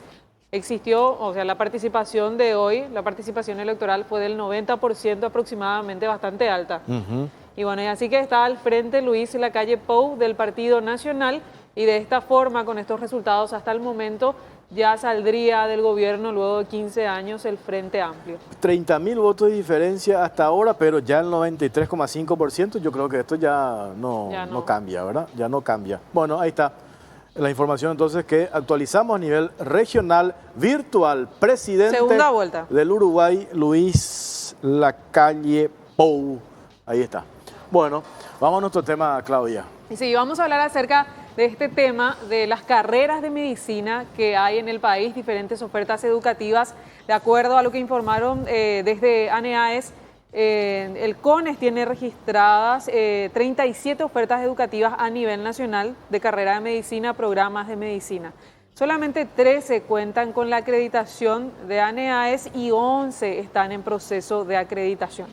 Nosotros le consultamos al titular de ANEAES, Raúl Aguilera, qué implica que una carrera o una facultad de medicina no cuente con esta acreditación. Y él tiraba así algunos puntos, como por ejemplo que no tienen la cantidad de horas de programas necesarias para la buena formación de un profesional. Por otra parte, no tienen, por ejemplo, bibliotecas actualizadas, no tienen fondos para la investigación que de alguna u otra forma determinan la calidad de profesional que finalmente se lanza al mercado. Y bueno, y también se habla de una situación que se da con estudiantes brasileños que terminan acá la carrera, pretenden ir a ejercer eso en Brasil, no logran homologar el título y terminan trabajando acá, y se criticaba desde el Círculo de Médicos Paraguayos que finalmente son mano de obra barata en el sector de la salud, que son finalmente contratadas en medicina prepaga. No tienen mucha experiencia, dicen, incluso ni siquiera conocen un quirófano porque toda la formación se da solamente de manera teórica, así que varios puntos que analizar con respecto a esta situación que se da en la parte de formación médica para los profesionales. Pero a continuación tenemos un informe al respecto.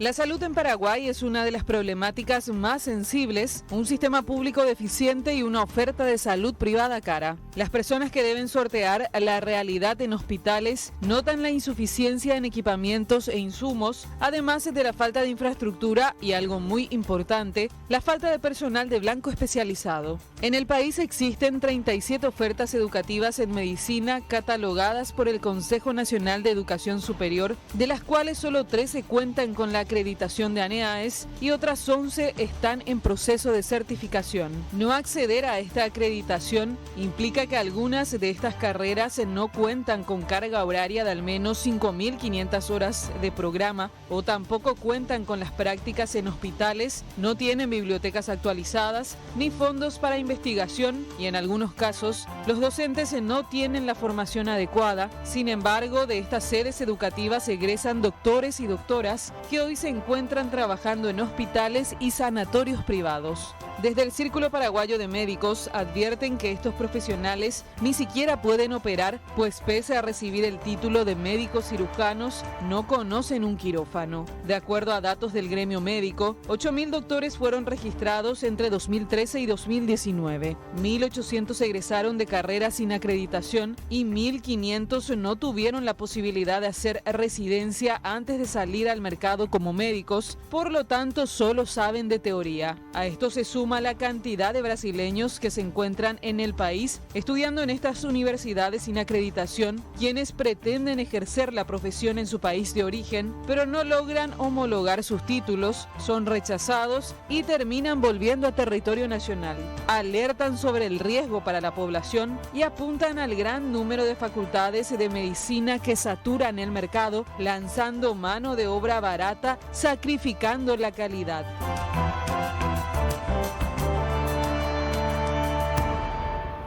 Tenemos una consulta para ustedes a través de la cuenta de Twitter, @CaroCruzPI, y también en Facebook, que dice: ¿crees que las carreras de salud que no cumplen requisitos de evaluación de ANEAES deben ser cerradas de inmediato? ¿Sí o no son las opciones? Y comentarios a través del hashtag COCP. Y está con nosotros Gavina Avilán de Weisense, directora de evaluación de carreras de grado de la ANEAES. ¿Qué tal, directora? ¿Cómo está? Muy bien, buenas noches Jorge, buenas noches Claudia. Muy agradecidos por la invitación y buenas noches también a toda la teleaudiencia. ¿Por qué no todas las facultades tienen la certificación de ANEAES? Bueno, es importante mencionar que para someterse a los procesos de evaluación con fines de acreditación se requiere una serie de requisitos. Uno de los primeros requisitos es contar con la habilitación del órgano rector, que es el Consejo Nacional de Educación Superior, y también una promoción de graduados. Esos requisitos son fundamentales para que una carrera pueda someterse al proceso de evaluación con fines de acreditación. Hablando de la carrera de medicina, efectivamente los datos que acaban de mencionar son correctos. Son 37 las ofertas educativas del área de medicina legalmente habilitadas por el órgano rector, en este caso el CONES, y entre ellas 13 han obtenido la acreditación, 11 se encuentran en proceso en este momento, ya en etapa de finalización. Probablemente el año que viene ya tengamos absolutamente todos finalizados. Una de no acreditación y 12 son las que se encuentran sin ningún tipo de evaluación. Y ahí es importante mencionar lo siguiente: esas carreras probablemente, en primer lugar, sean de reciente creación, lo cual significa que aún no cuentan con el requerimiento de una promoción de graduados a los efectos de poder someterse con ese proceso. Entonces, eso es muy importante también destacar el por qué no todos se someten al proceso de evaluación. Así también hay otras carreras que evaden el proceso de evaluación y ante la primera convocatoria, segunda y tercera, no se presentan en los procesos de evaluación. Y en ese contexto ya el Consejo Directivo de la agencia, que es el órgano, la autoría máxima de la ANEAES, ha emitido una resolución, la 481, la semana pasada, en la cual declara la obligatoriedad de todas aquellas carreras de medicina de reciente data, a partir de 2 años de su funcionamiento, a someterse al proceso de evaluación con fines diagnósticos. Nosotros tenemos 2 tipos de evaluación: con fines de acreditación, las que ya cuentan con una promoción de graduados, egresados, y con fines diagnósticos, aquellos que todavía no cuentan con la promoción de egresados. Entonces, esa es la primera resolución que se ha determinado este Consejo, a fin de que puedan someterse y contar con un diagnóstico, como su nombre bien lo indica, a los efectos de poder determinar cuáles son sus debilidades, cuáles son sus fortalezas, a los efectos de poder prepararse y presentarse para la siguiente convocatoria cuando ya posean los egresados. Y también, ¿quién está con nosotros? Está con nosotros también la doctora Celeste Aparicio. Ella es directora académica de la Facultad de Medicina de la UNA. Buenas noches. Le quiero consultar qué implica esto. Mencionan desde ANEAES que uno de los requisitos es contar con al menos 5.500 horas de programa. ¿La UNA cumple esto y qué significa no cumplir, verdad? Claro. Muy buenas noches. Gracias por la invitación. Realmente nuestra carrera de medicina, nosotros somos una facultad de ciencias médicas con 4 carreras de ciencias de la salud. Medicina es la más conocida nomás, la más famosa, la más antigua, tiene más de 100 años, ¿verdad? Pero también tenemos kinesiología, que hace unos meses se ha sometido ya a un proceso de evaluación con fines de acreditación por segunda vez. Y tenemos también la carrera de tecnicatura en podología y tecnicatura en instrumentación. Pero el tema de hoy es medicina, ¿verdad? Que es lo más sensible, ¿verdad? Porque estamos hablando de salud, estamos hablando de la vida de un ser humano, ¿verdad? Por eso es demasiado sensible.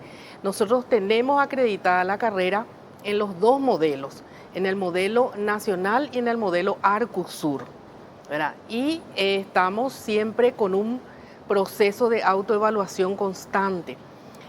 Yo quisiera nomás mencionar, porque es muy importante también lo que dijo la representante de la ANEAES, ¿verdad? Es importante tener siempre en cuenta que hay criterios de calidad que sí o sí es imprescindible que tenga una carrera de medicina. En primer lugar, ¿quién le forma? Eso no, el médico no sale de una galera, es el producto de los docentes. En primer lugar, el ámbito docente. Tiene que ser un docente preparado, no un docente que uno le nombra nomás. En la Facultad de Medicina, la UNA, somos docentes escalafonados. Tenemos 3 escalafones. Tenemos los auxiliares, tienen que estar preparados para poder quitar ese médico, para poder instruirle. En segundo lugar, como dice nuestro decano siempre, puede haber un hospital, un gran hospital sin una facultad de medicina, pero una facultad de medicina tiene que tener un gran hospital completo donde el futuro médico haga sus prácticas, ¿verdad? Y lo que recién estabas preguntando, Claudia, que es el plan curricular, que tiene las condiciones internacionales. Nosotros ya desde el MEXA 2004 estamos en procesos evaluativos y nuestra filial no está todavía acreditada, pero ya salió favorable su proceso diagnóstico por la NEAES. Se sometieron a ese proceso evaluatorio, ¿verdad? La filial de Santa Rosa de la Guaraga. Eso nomás para destacar un poco la importancia y todo lo que es un trabajo constante que nosotros tenemos de preparar ese informe. Y no es nomás así que se van y tildan. Nosotros tenemos pares evaluadores extranjeros. Los 3 que vienen son extranjeros. Y ellos no se sientan a tildar. Meses antes ya tienen nuestro informe. Y vienen y recorren. Son 3 días de mucho estrés para nosotros para ver si realmente acreditamos. Yo creo que ese proceso no puede haber ninguna facultad que tenga que eludir. No pueden. No, hay que controlar eso. Y está con nosotros también el doctor Carlos Vera Urdapilleta, él es director de aseguramiento de la calidad de la Facultad de Ciencias Médicas de la UNA y par evaluador de la ANEA. ¿Qué tal, doctor? ¿Qué tal? Buenas noches, un saludo a usted y a toda la audiencia. Yo entiendo una preocupación que el otro día hablábamos en la radio con la doctora Gloria Mesa, la presidenta del Círculo Paraguayo de Médicos. Es una cuestión razonable y yo dije, pues si es así como dice la doctora, es alarmante. ¿Por qué? Sabíamos la proliferación de facultades de medicina, Pedro Juan Caballero, Ciudad del Este, acá en la zona Mariano Roca Alonso, venían estudiantes brasileños. Estudiaban acá, no sé si son 5 años, 6 años. 6 años. 6 años. Iban al Brasil. Pero ahora parece que los que se reciben acá no les es muy fácil conseguir trabajar en el Brasil. Entonces hay 477 brasileños que se recibieron en estas facultades y que ya están trabajando acá. 2.700 que pidieron la dedicación temporaria. Y creo que hay no sé cuánto otro número que quieren, 7.000 dio el otro día la doctora. Entonces decimos, a la pucha, y nuestros profesionales médicos por un lado, ¿verdad? No hay problema que vengan los brasileños a trabajar acá, si están preparados. Pero ¿quién controla estas facultades de medicina en relación al requisito que dice la doctora que tiene que tener una facultad?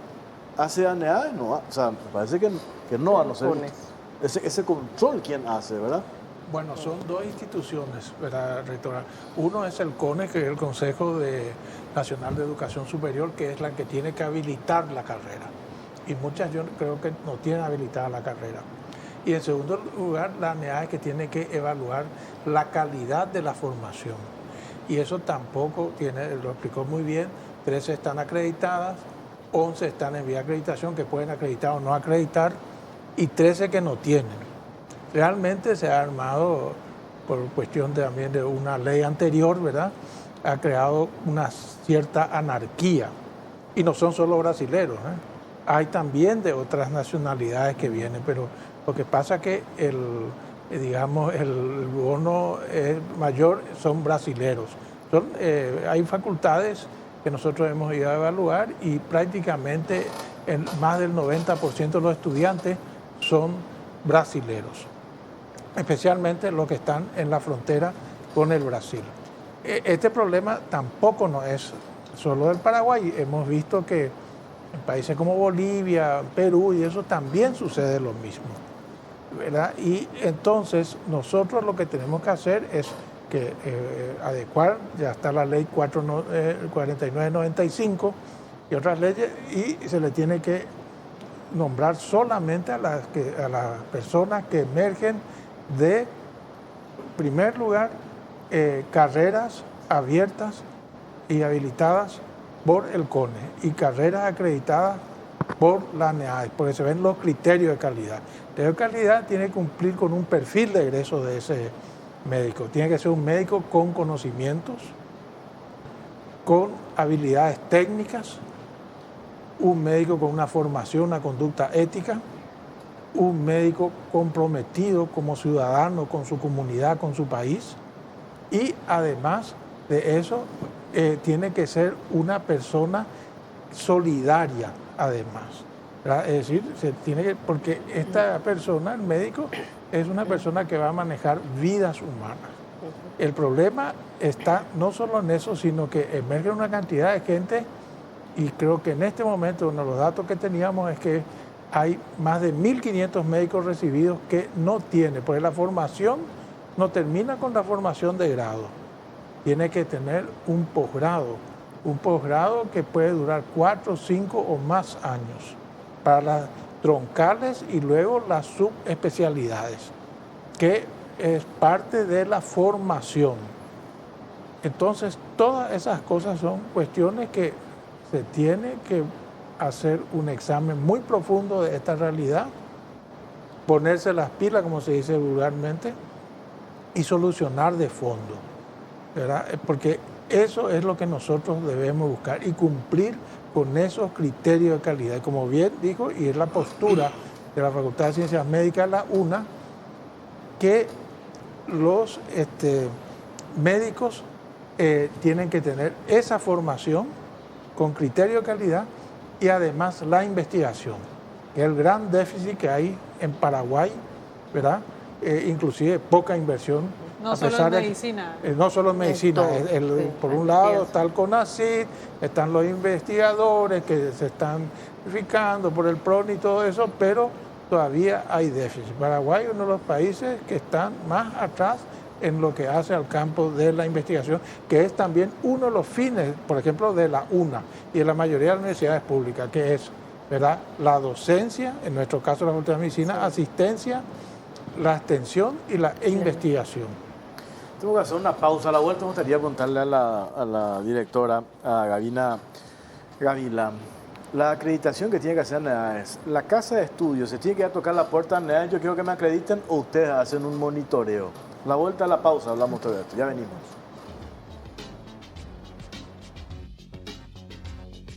¿Qué tenés que hacer hoy? Sea lo que sea, tomate una pool guaraná y liberá esa energía. La única con guaraná natural, terminar la tesis, lavar el auto o sea lo que sea, hacelo con la mejor onda. Pool naturalmente nuestra.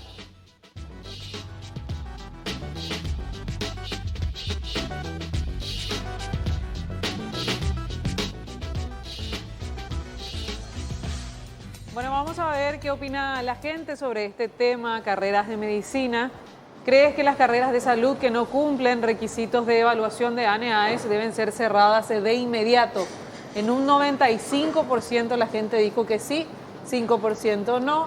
Vamos a ver Facebook, 86% que sí y 14% que no. Acá hay una mayor tolerancia, sí, parece en Facebook. Y esto es muy, por eso yo digo, ANEAES, si no es, si la acreditación no va a ser obligatoria, ¿por qué existe ANEAES?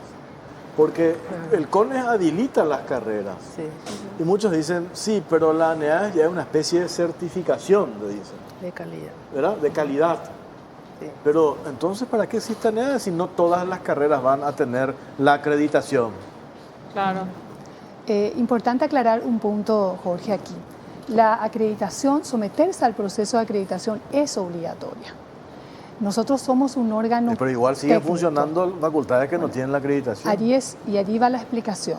Nosotros somos un órgano técnico, no somos un órgano que sancione o que establezca medidas para aquellas que no se sometan al proceso. Con la creación de la Ley 4995 del año 2013, que es nuestra Ley de Educación Superior, viene a establecer ciertos parámetros y funciones, y allí se tiene origen al CONES, que es el Consejo Nacional de Educación Superior, quien tiene las facultades, que es el órgano rector, que tiene la facultad de la intervención, clausura o cierre de aquellas carreras. Entonces, como agencia, nosotros cumplimos con nuestra finalidad, que es la de evaluar y, en su caso, acreditar la calidad académica de las instituciones de educación superior. Y someterse a los procesos de evaluación es obligatoria para las más de 20 titulaciones que hoy cuenta la agencia. Hasta esta fecha teníamos 20 convocadas. La semana pasada han sido aprobadas 5 titulaciones más. Tenemos 25 titulaciones que en realidad se traducen a más de 30. ¿Por qué? Porque cuando convocamos a las ingenierías agronómicas, tiene varias combinaciones, entonces resultan ser más de 30 titulaciones las que se convocan obligatoriamente. Y allí ya quiero responder a lo que preguntabas, Jorge, antes de ir a la pausa. La agencia convoca anualmente las carreras que deben ser sometidas al proceso de evaluación. Incluso lo ha hecho en 2 oportunidades por año. Y hay algunas Ahora, que le dicen, no nos interesa la acreditación de ANEAE. Realmente hay algunas que no se someten al proceso. Por No eso, nos ¿cómo dicen puede- nada, cómo pero no pueden se seguir someten. funcionando, ¿Cómo verdad? siguen funcionando? Y Porque siguen egresando médicos Claro, de esa entiendo facultad. la Sí. explicación que da la directora. No hay una sanción tampoco, ¿verdad? O sea, ustedes son técnicos. O sea, te dicen, ¿sabes qué? O no se presentan directamente, ¿qué pueden hacer ustedes? Bueno, y allí es otra cuestión que también es importante mencionar. La resolución del CONES, la 166, establece que ante la tercera convocatoria de la agencia que no se sometan las carreras, entonces ellos tienen facultades para hacer la intervención, la clausura o el cierre o la medida que corresponda.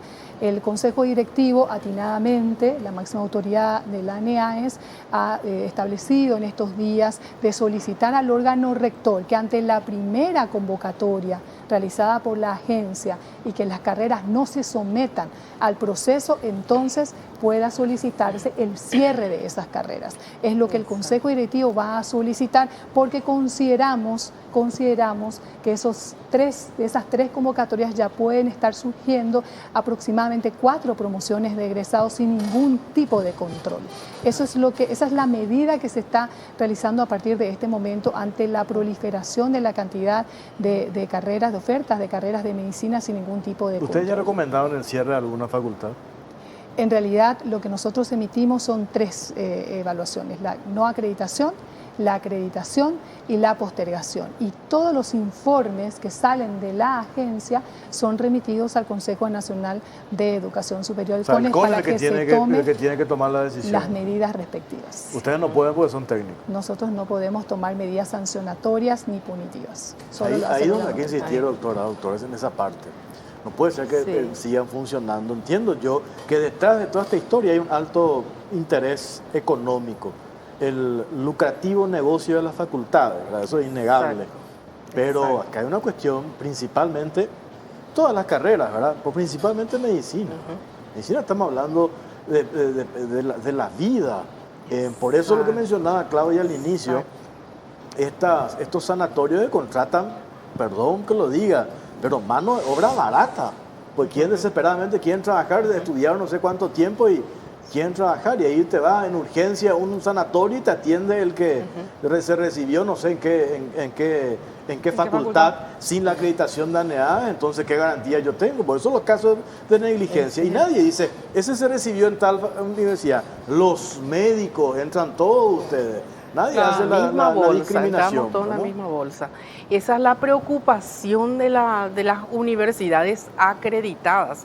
Se imaginan todo el sometimiento que tenemos que hacer, ¿verdad?, para poder demostrar que estamos formando con calidad.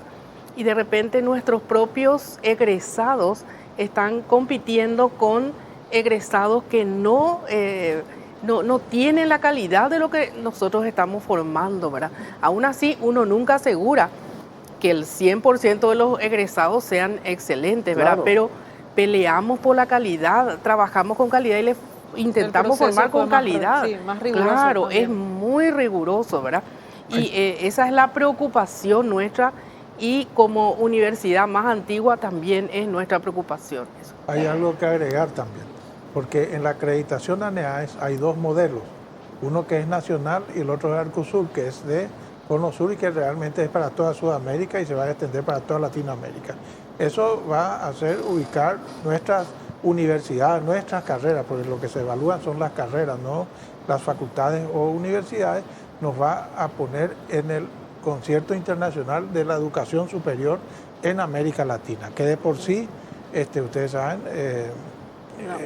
la UNA se está escalonando, ahora está otra entre las 200 primeras, está mejorando, ¿verdad?, pero queda mucho por hacer. Y, por ejemplo, la Facultad de Medicina, la carrera de Medicina, tenemos ya 2 acreditaciones del modelo Arcosur, lo cual va al favor, porque no es solo el problema el estudiante, también el profesor. Acá hay el concepto, especialmente en medicina, que porque es un buen médico, es un buen profesor. Puede ser un excelente médico, pero no sabe enseñar. llega a una clase y no sabe transmitir su conocimiento o tiene una didáctica antigua, ¿verdad? Totalmente desfasada. Hoy en día el docente tiene que ser un docente que está formado también, tiene que conocer las técnicas didácticas modernas, el aprendizaje basado en problemas, el uso de las TICs, ¿verdad? Que son las tecnologías de comunicación. Y ese docente tiene que conocer, ser un técnico y saber enseñar. Y esas cosas no se dan también muchas veces en estas carreras. Y eso es lo que se observa. No es solo la falta en el estudiante, es la falta en el docente. Y no puede ser que en algunas veces se ven docentes que tienen apenas egresados, todavía no tienen ni especialidad y ya son profesores. Están enseñando. Raúl Aguilera, el titular de ANEAES, comentaba que a partir del próximo año se llegó a un acuerdo con el Ministerio de Salud de ya no contratar en el sector público a los médicos, doctores o doctoras que egresan de estas facultades que no tienen la acreditación. Pero allí nomás yo me topo con una realidad, ¿verdad? Porque conocemos acerca de situaciones en el interior del país, por ejemplo, Jorge, donde no hay un ginecólogo o una ginecóloga, donde no hay médicos especialistas. Entonces ahí chocan dos realidades, ¿verdad? La falta de médicos profesionales, especializados para todos los hospitales y centros de salud, pero el Ministerio de Salud, a modo de sancionar o cuidar esa calidad, ya no va a contratar a estos médicos que egresan de estas facultades que no tienen la acreditación. ¿Qué es lo que se puede hacer? Porque para mí es positivo que haya muchas personas que quieran estudiar medicina, por supuesto, pero ¿cómo se responde también a esa realidad? Claro, eso tiene que marcar la pauta al ministerio. En el país estas enfermedades son prevalentes, tienen que marcar qué característica, qué perfil de egreso tiene que tener el médico, un médico pertinente, o sea, la formación tiene que ser pertinente a nuestra realidad. Claro.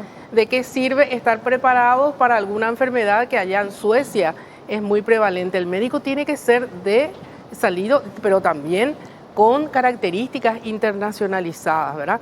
Por ejemplo, nuestro nuevo currículum. Después de 60 años nosotros tuvimos que innovar en la Facultad de Medicina para poder, porque teníamos una espada de Damocles con la ANEAES por la anterior acreditación de meter la práctica médica preprofesional dentro de los 6 años, ¿verdad? Porque estaba en el posgrado y tiene que ser de grado. Para eso se hizo una reingeniería y se hizo un nuevo currículum y gracias a que lo implementamos fuimos nuevamente acreditados, ¿verdad? Ya tenemos sistemas de créditos transferibles, ¿verdad? Tenemos asignaturas tales como las TIC, tenemos gestión de la información informática, el idioma. Hay características que no podemos evadir. El médico tiene que hablar con el paciente y el paciente tiene su lengua nativa también, tiene que expresarse en guaraní, tiene que saber el inglés para poder formarse continuamente, ¿verdad? Entonces tiene que saber de gestión hospitalaria, de ética, bioética, responsabilidad social universitaria, ¿verdad? Todos esos ejes. Por eso tuvimos que reinventarnos nosotros para poder seguir acreditados, ¿verdad? Y ese esfuerzo es lo que se esperaría de una universidad no mercantilista, ¿verdad? Porque le quiero decir una cosa, Claudia, usted tocó el talón de Aquiles de la educación y la salud paraguaya, porque la educación, el ramo de medicina va mucho con la salud. Históricamente venimos arrastrando un déficit de inversión en salud. El Ministerio de Salud Pública existe desde 1936, el gobierno del coronel Franco. Y a partir de ahí nunca hubo la inversión. En este momento tenemos una inversión muy baja, se subió mucho el presupuesto en salud, pero sigue siendo insuficiente, al punto de que tenemos la inversión más baja en toda Sudamérica, en salud. Inversión en salud, no se habla ya de gasto en salud, inversión en salud. Y una de las más bajas en Latinoamérica. Se tiene que invertir en salud, se tiene que invertir en educación, porque va muy atado, ¿verdad? No puede haber educación sin salud, ni salud sin educación, ¿verdad? Porque una de las columnas que mantiene la salud pública moderna es la educación en salud, ¿verdad? Que necesita la gente. Es la genética, el medio ambiente, el sistema de salud, el acceso a la salud y educación en salud. Y la educación va muy atada entonces con la salud. Sin salud no hay educación y sin educación no hay salud. La acreditación que hacen, hay garantías del proceso.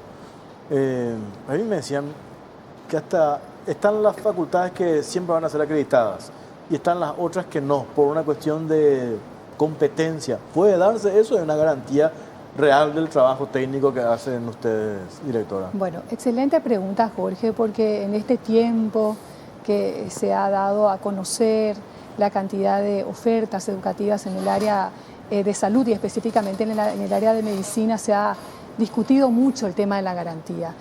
Hay que explicar que nuestros criterios de calidad son criterios mínimos de calidad. No estamos aún en los criterios de alta calidad como lo tienen otros países de la región. Sin embargo, nuestro enfoque sistémico, que es el que engloba nuestro modelo nacional, es un enfoque holístico. Ahora hablamos de la entrada, de los procesos, hablamos de los resultados, hablamos de la interacción y hablamos del contexto. Son 5 dimensiones que tienen que abarcar absolutamente todos los aspectos que tienen que ver con la calidad. Y en ese contexto, valga la redundancia, es importante mencionar que se cumple con esos parámetros e indicadores. Han habido, Jorge, carreras que habiendo obtenido la acreditación en un primer momento, en una segunda oportunidad, vencido el plazo de la acreditación, no lo han logrado, por ejemplo, instituciones emblemáticas, no me refiero específicamente al área de salud, pero sí en otras. Entonces, eso da la pauta que de alguna manera las instituciones o las carreras específicamente, porque las evaluaciones son de carreras, filiales, campus y sedes, que no cumplan con esos requerimientos mínimos, efectivamente no lograrán mantener la acreditación obtenida en su primera oportunidad. Y allí quiero hacer una pequeña complementación, Jorge, porque anteriormente el modelo que teníamos establecía como plazo de vigencia de la acreditación de 5 años. Hoy día tenemos 2 plazos, que son la de 4 años y la de 6 años. Entonces, vencido ese plazo, todas las carreras deben volver a someterse al proceso de evaluación a los efectos de poder mantener la calificación de acreditación.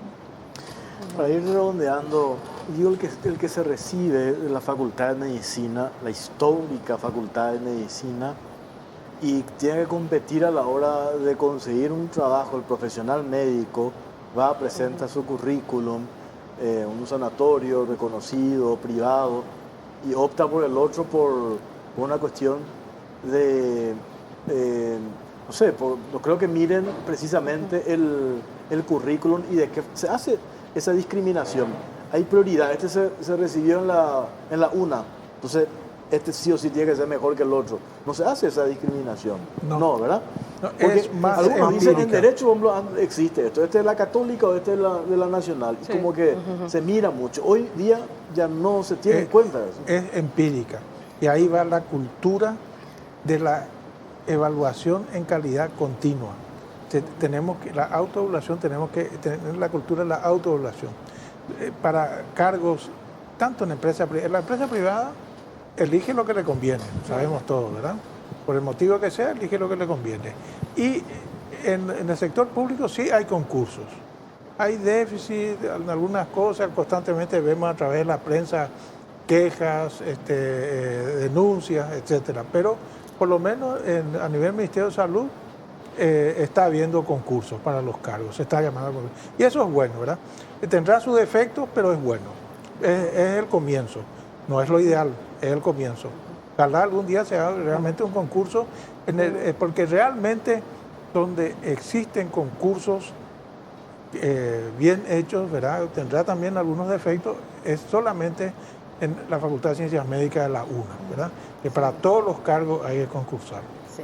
¿Verdad? Y esa cultura es lo que se debe meter así en el chip de nosotros los paraguayos. Y algo más que quería agregar, la carrera al médico no es 6 años, lleva por lo menos 9 a 10 años, porque el médico que se recibe tiene que hacer una formación posterior. No sale con el grado, sale licenciado, pero ¿qué hago? ¿Qué hago cuando salgo de licenciado?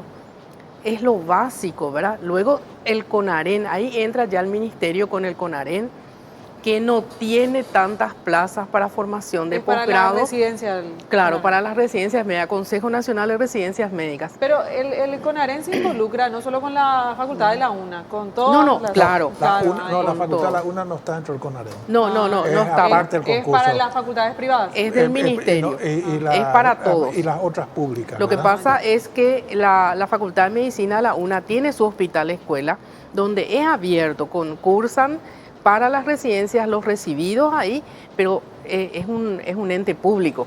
Todos pagamos nuestros impuestos para mantener. Entonces, eso es abierto ¿Y qué a hace todos, pero falta se hace para- concurso. ¿Y qué hace se hace falta para concurso. ampliar esas plazas para la residencia? Porque son 2.500, tengo entendido. Sí, y hay que habilitar y acreditar los la hospitales, plaza- los la lugares.